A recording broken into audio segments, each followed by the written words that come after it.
Alright guys, today I'm back with another video talking about the decision matchers in the UFC. Who's fighting to decision all the time? I'm tired of it. I'm tired of the non-finishing ability of these dorks. So let's get right into it. You see him on the screen, the king of the decisions, the decisionator, Dominick Cruz. Bro has 24 wins, 16 by decision, 7 UFC wins, 6 by decision, no finishes in the last 10 years. Bro, I know Dominick Cruz had like 2-3 year layoffs, but come on, man. Man's pillow-handed, can't finish a fly. I like Dominick Cruz as a commentator, but good lord, watching him fight in the octagon is painful these days. His style's figured out, and even if he were to win the fight, we all know it's going to be by a decision. So, yeah. And I don't know if you've got a hint on this channel yet, but I'm not a fan of decision fighters. I don't think it's impressive to narrowly beat somebody by decision your entire career. I want to see finishes. I want to see violence. I want to see Shavkat Rakhmonov. You get it. Let's move on to the next decision master on this list. We got Balal the Juicehead Muhammad. 24 wins, bro. 18 wins by decision. How you have more decisions than Dominick Cruz? You know you're decision maxing. No one likes Balal, bro. People who say they like Balal are just coping and like that he won the belt as a meme. But 15 UFC wins, 12 by decision. Bro has one finish since 2019, and he finished Sean Brady. And even when he finished Sean Brady, he hit him with like a 2,000 punch combo, and it still didn't knock him down. But we all know Balal can't finish anyone. He's literally the lamest champion in UFC history. Not a fan of Balal. I say it every video that I have him in it. I don't like Balal Muhammad. He sucks. He's so boring. And he's juiced, bro. He's juiced. I don't care what anybody says. Bro is on the sauce. But yeah, one finish since 2019. Balal lives by the decision. It's his MO, so can't take it away from him. And yeah, let's move on to the next fighter, Merab Dvalishvili. Now, bro, if we know anything about Merab, is that he's in love with the decision. Bro's allergic to finishes, unless it's Marlon Moraes, who was on like a 20-fight knockout loss streak. But 18 wins, 14 by decision, 11 UFC wins, and 10 by decision. He actually started off 0-2 in the UFC and then won 11 fights in a row to win the belt. All by decision aside from Marlon Moraes, which he almost got finished by. He has one finish since 2017, which is Marlon Moraes. And yeah, Merab, another decision merchant. I don't dislike him as much as Balal because he actually has a decent personality outside the octagon, but watching Merab fight is extremely frustrating. If you want to watch one of the most frustrating fights in UFC history, just watch Merab versus Petr Yan. You'll be like, dude, what is this? This is ridiculous. But yeah, we all know Merab's a decision merchant. No secret there. Let's move on to the next one. Movsar Evloev. Now, Movsar, this dude, 18-0, 11 decisions. What is up with these Russian fighters? They finish all their opponents outside the UFC, and then they get to the UFC, and they can't finish a fly. Bro has 8 UFC wins, 8 decisions. He should be 7 UFC wins because we all know he lost to Arnold Allen. But no finishes since 2018, which is when he entered the UFC. So bro got to the UFC, started facing stiffer competition, and all of a sudden he can't get a finish. Yeah, go ahead and tell me he dominates his opposition. I don't care about that, bro. I want to see knockouts. I want to see submissions. Like, this dude's supposedly one of the best grapplers in the featherweight division, but he can't lock up a submission. Like, yeah, I might sound like a casual, but bro, I want to see finishes. That's my most casual take. Give me some finishes. And Movsar doesn't offer that. He offers boredom and bathroom breaks during his fights. So, either way, let's move on before I fall asleep looking at this dude. Colby Covington, he should just stick to poker at this point. 17 wins, 9 by decision. 12 UFC wins, and 7 by decision. Bro has one finish since 2016. Let that sink in. One finish, and that finish was a TKO rib injury against Tyron Woodley. Not even a real finish. I know he was dominating Tyron Woodley, but we all know Colby Covington. He's the king of cardio, as he calls himself, and he just fights a decision most times. He either loses by decision or he wins by decision, and that's evident whenever he fought his entire UFC career since 2016. Apparently, his only loss by finish was to Usman, and then he got the TKO rib injury win against Woodley. But outside of that, Colby Covington ain't finishing nobody. I mean, he should have finished Jorge Masvidal after all that shit he talked, but he didn't. Either way, we all know that Colby Covington versus Ian Gary is about to get announced. Can't wait to see that press conference. That's going to be an interesting one for sure. But let's move on. Neil Magny Bro, Neil Magny, now listen, I know he just finished Mike Mallet on the ground. I know. And I know he submitted Daniel Rodriguez recently. But, bro, outside of that, he hasn't had any finishes since 2018. Neil Magny's literally the decision king of the welterweight division. That's what he does. Him and Colby just, they should make get a matching tattoos decision, but who has the most decision wins? Either way, 29 wins, 17 by decision, 22 UFC wins, and 13 by decision. We all know Neil Magny can't finish a fly unless it's Daniel Rodriguez or Mike Mallet who got fraud checked. Because if you get finished by Neil Magny, you got fraud checked. That's simple as that. But yeah, the Haitian sensation. If you're watching his fights, there's like a 98% chance he's gonna go to decision whether he wins or loses. We know that. But not much else to say about Neil Magny. He's a veteran. I think he has the most wins in welterweight history. So kudos to him on that. Let's move on to the next one. Leon Rocky Edwards. Now, the thing about Leon Edwards is everybody acts like since he got that Usman finish that he finishes everybody. Bro, let's not forget that this guy got rocked in the 5th round by Nate Diaz of all people. Nate Diaz rocked this dude. He has 22 wins, 12 by decision, 14 UFC wins, 10 by decision. Bro's had one finish since 2018, which was Kamaru Usman, that head kick, which was a Hail Mary finish, showing that it was probably a fluke, and I think Usman would beat him in a 4th fight because they had a trilogy. I think Usman would have beat him in that 2nd fight, and who knows? But yeah, Leon Edwards, I think he finished Peter Sabata way back in the day. But yeah, this dude is literally like the coast king. He just coasts to a decision, stays on the outside, and Leon Edwards has always been that guy that fights to the level of his competition.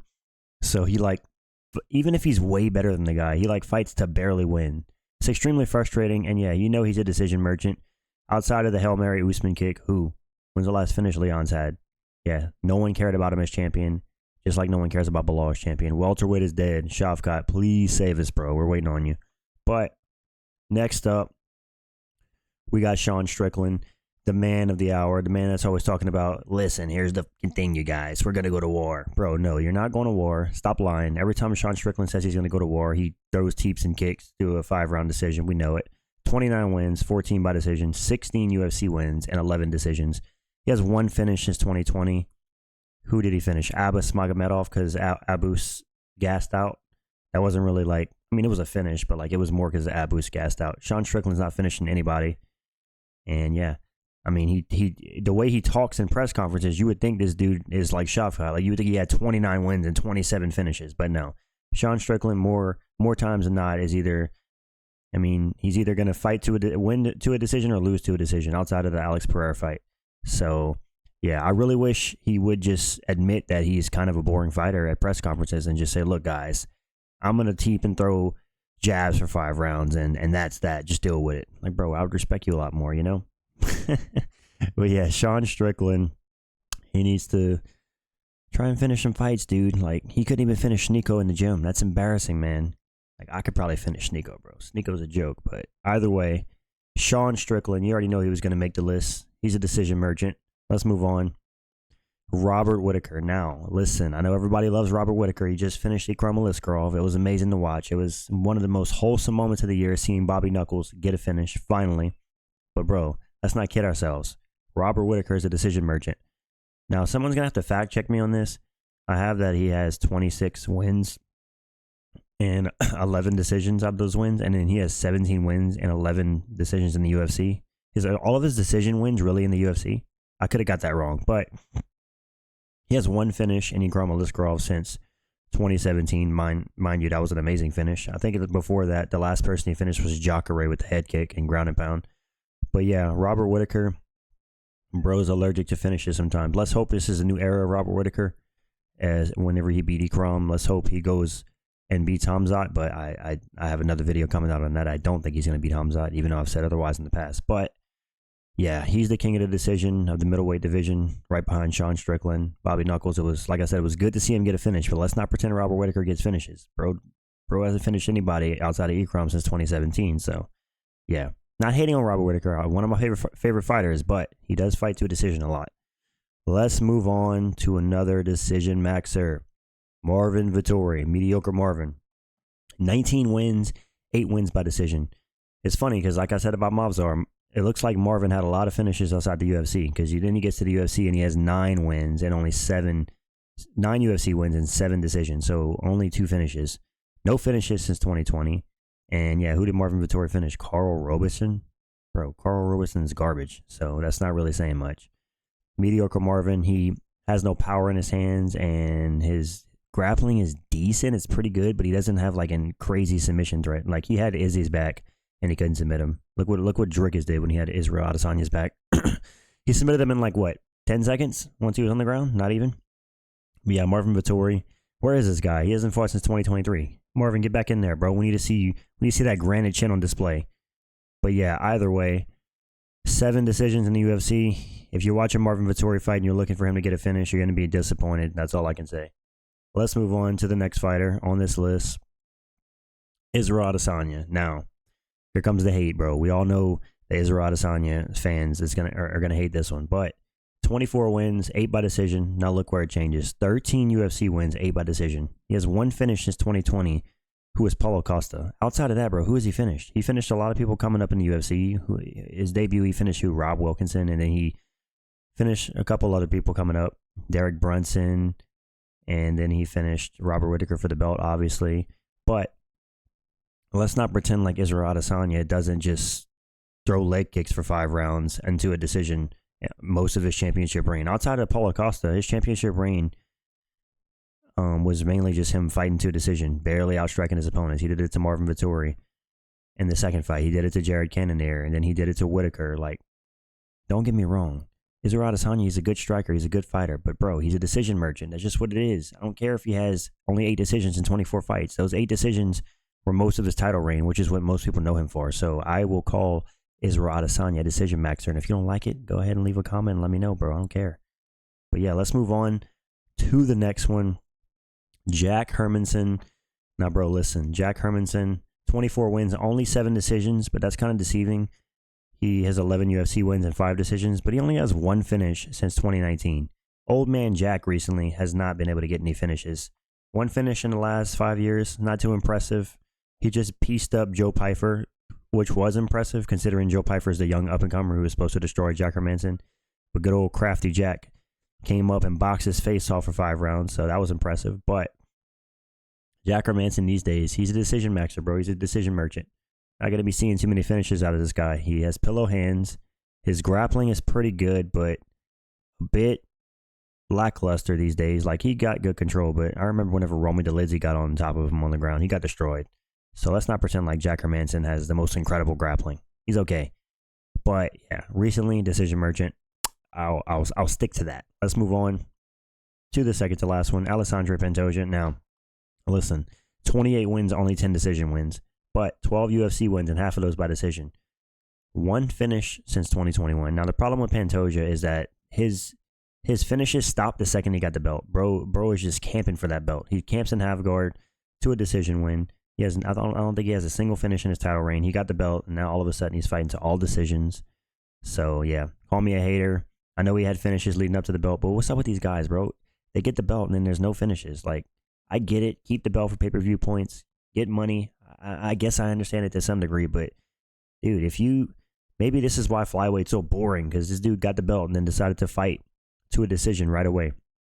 But then again, whenever Demetrius Johnson was finishing everybody, that nobody cared either. So flyweight's just boring overall. But Alexandre Pantoja, recently, I haven't been enjoying his fights. Don't get me wrong, the fight versus Steve Erceg was decent. I think Steve Erceg won, and then the fight against Brandon Moreno, it was okay. And then the fight against Brandon Royval was a snooze fest. So let's see. I think Tatsuro Taira is going to beat Royval this weekend, and he's going to take that belt from Pantoja. But let's see. Let's move on to the last one on this list. My boy Ian the Cut Gary. You already know what it is. 15 wins, 7 by decision. 8 wins in the UFC, 5 decisions. Now, listen. His last 3 fights went to decision. Ian Gary just forgot how to finish, and I think I can explain why. Listen, bro, Ian Gary is a UFC fighter on a vegan diet. Nothing wrong with being a vegan, but bro, if you're going to be fighting in the UFC and you're on a vegan diet that you were put on by your wife's ex-husband who happens to be your nutritionist, that's embarrassing. And you see Ian Gary's physique go down each fight, and all of a sudden he was getting finishes, and now he's on this vegan diet his last 3 fights. He couldn't finish Neil Magny, even though he had him on no legs on the ground. and then he resorted to grappling against Michael Venom Page because he was getting outstruck, which fair enough, it's an MMA fight. But I think Ian Gary, I don't think we're going to see any more finishes out of him in the UFC as long as he's fighting upper competition. He's either going to get finished or he's going to lose by decision. And yeah, that's really all I can say. I think Ian Gary, no matter who he fights in the top 10 at this point, he's going to lose to, unless it's like Colby Covington or Sean Brady. I think he's going to get beat by any other fighters, but it's just my opinion. He's a really good striker, but let's not pretend like this guy is finishing anybody in the top 5. So yeah, these are my takes on the UFC fighters who are decision merchants or maxers, I would say. Let me know if I forgot anybody in the comments. I'm sure you guys can come up with a bunch more that I didn't mention. I appreciate all the new subscribers, all the comments, likes, and stuff. Get on the hype train now, boys. I'm coming for MMA YouTube. I'm small now, but I'm coming up. So I appreciate everyone. And I'll catch you guys in the next one. Thank you.